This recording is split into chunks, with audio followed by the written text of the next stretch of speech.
As a part of SIFI, we host a recognition to those people through the way of wealth impacted this world in various ways.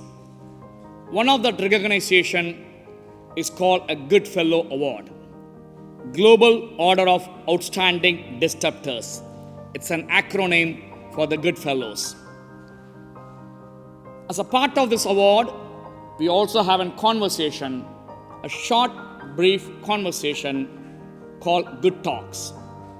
Today, we have with us Khalid Al Zayani as a recipient for the Good Fellow Award. Let me invite Khalid Al Zayani to the stage to have a good talk and also to receive the Good Fellow Award.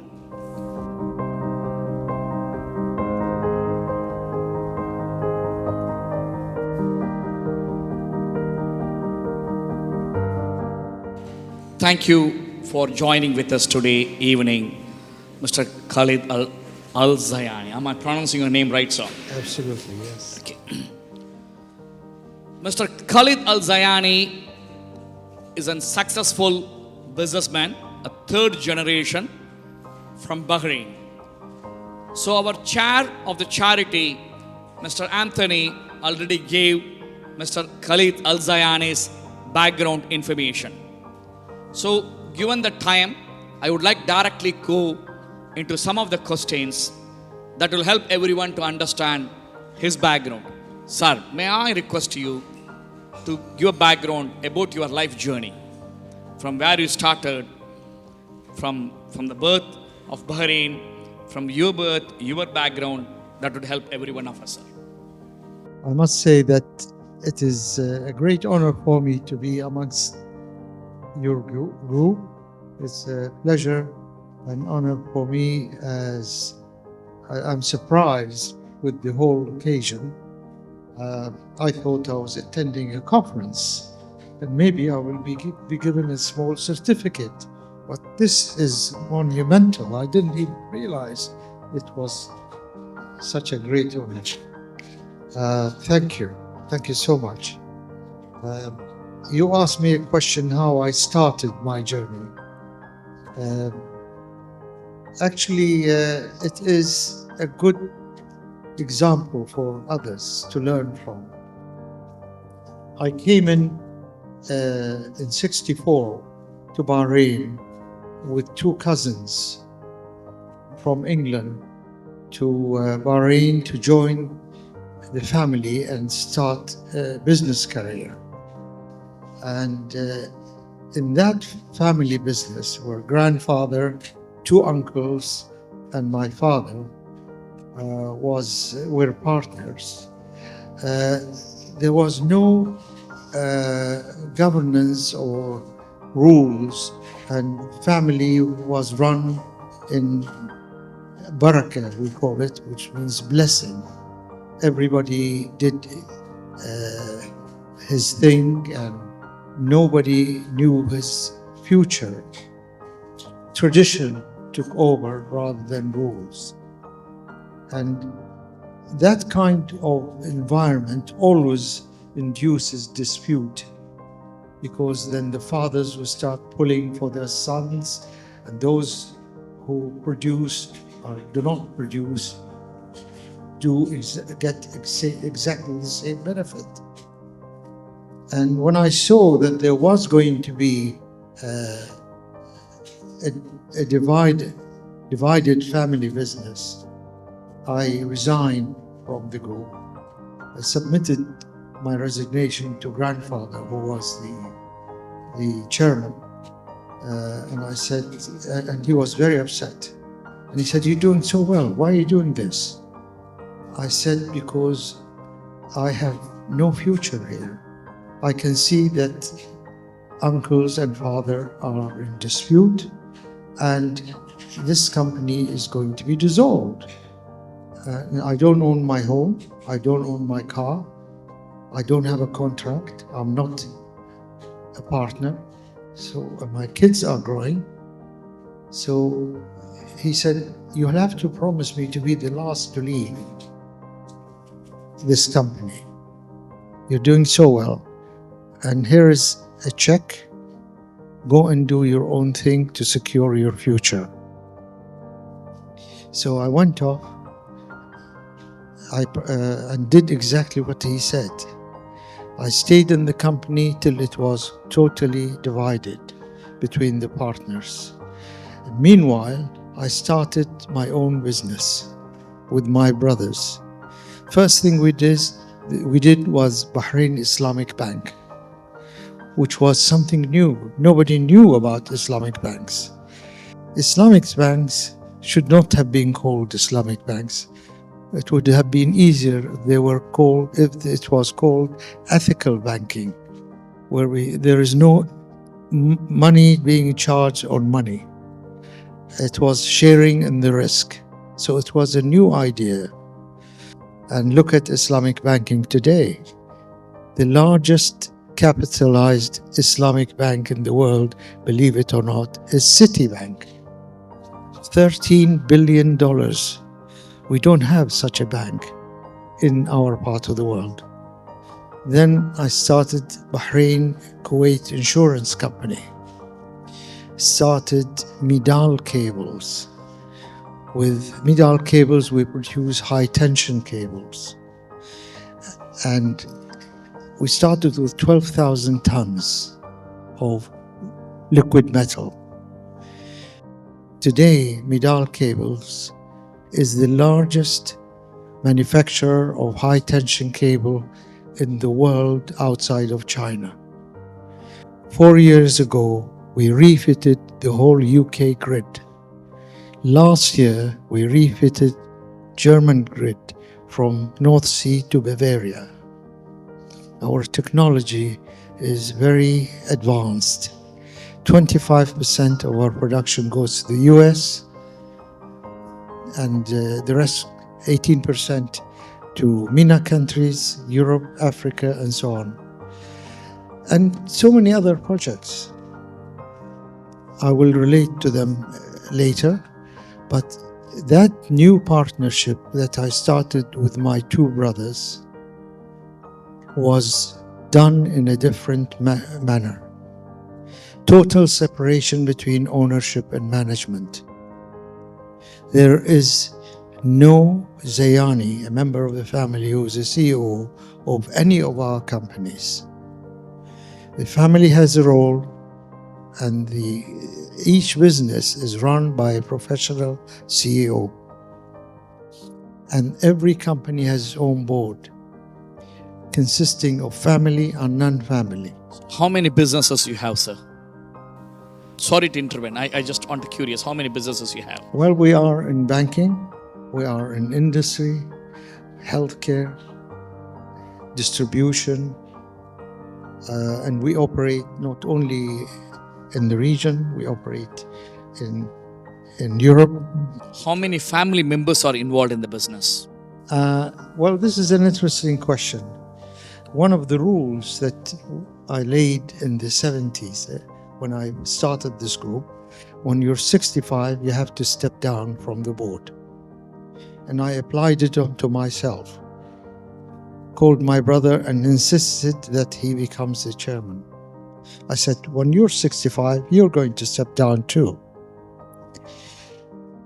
Then he handed over to the next in line, who is 25 years younger than I am, only 3 years older than my son. That brother, the youngest brother, became a minister. The transition was to my son. They studied together, they worked together, they're the same standard of experience. After Zayn, my brother, left the government as a minister, after 3 terms, he took over the chairmanship. Today, our board consists of a younger generation.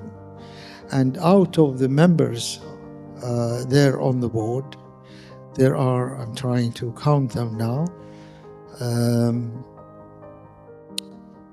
there are 8. One of them is my daughter.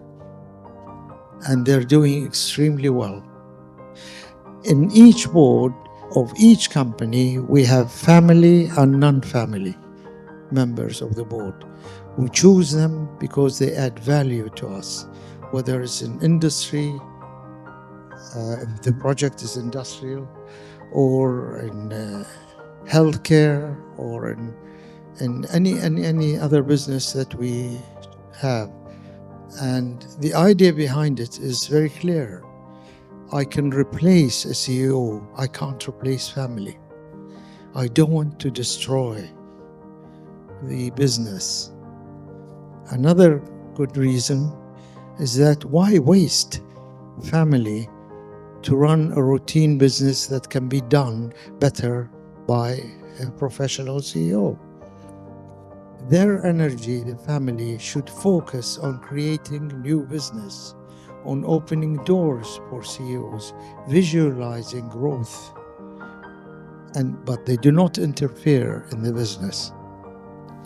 You have mentored your own family members. You also have mentored a lot of entrepreneurs. You are a serial investor. When I did my research, I found you have been investing in various companies. You have been helping entrepreneurs to build that organization. Tell me one single trait that you have seen in most of the successful entrepreneurs, and what would you like to tell that everyone in this place should practice a trait which will make them more successful?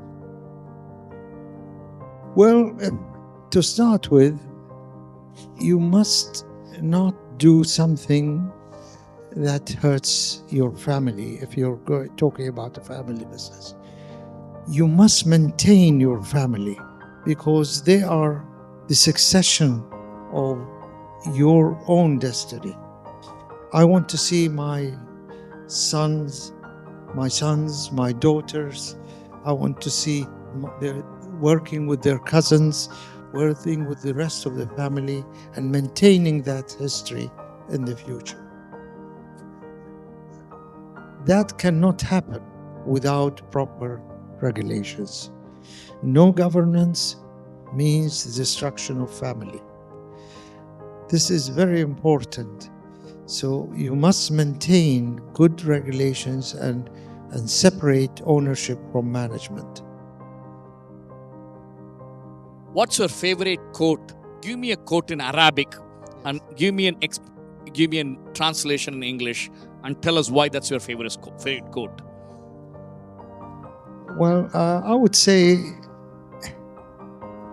اتقي شر من أحسنت إليه, which means be careful not to be hurt by the person that you have done good for.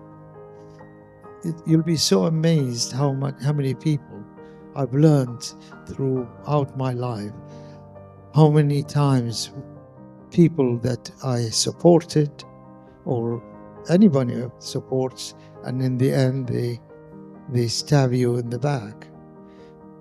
Just be careful. So let's talk about Bahrain. You have been leading Bahrain and various industries within the country. Where do you see, as a country of Bahrain, Bahrain has been also one of the biggest financial hub in the whole GCC region. Where do you see the biggest opportunity in Bahrain or the GCC region? Bahrain has been, for many years, successful in banking. And Bahrain is still maintaining that. If you're a bank and you're monitored by the Bahrain Central Bank, you're a good bank.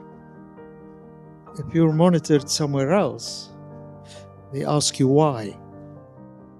So Bahrain is very unique in that factor. Bahrain has a very high standard of education. Schooling for women in Bahrain started in 1904.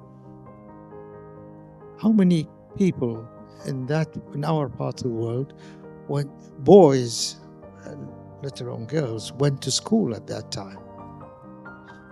My father went to an American university. How many people went to school again at that time? Bahrain has been very lucky, and there is a good reason behind that. because we always had water, and water created settlements and business, and it was the link between Mesopotamia and the Indus Valley. The traders stopped in Bahrain to get water, and they settled there. Bahrain has churches, synagogues, temples. I'm talking about 200 years, churches and synagogues and temples. We mix with the people easier. You get invited to our homes, and we go to their homes, and they're Bahrainis. One of our ambassadors I was just mentioning in London here was a Bahraini Christian lady. During Bush son days in Washington, our ambassador there was a Bahraini Jewish lady. And this is something very unique about Bahrain. And so if I always say that Bahrain is like the Vienna of the Gulf. It has tradition and it is welcoming. Ladies and gentlemen, I request everyone to stand up and provide our guest and the recipient of the Goodfellow Award with a strong applause. Please, thank you so much. Thank you, sir. Thank you.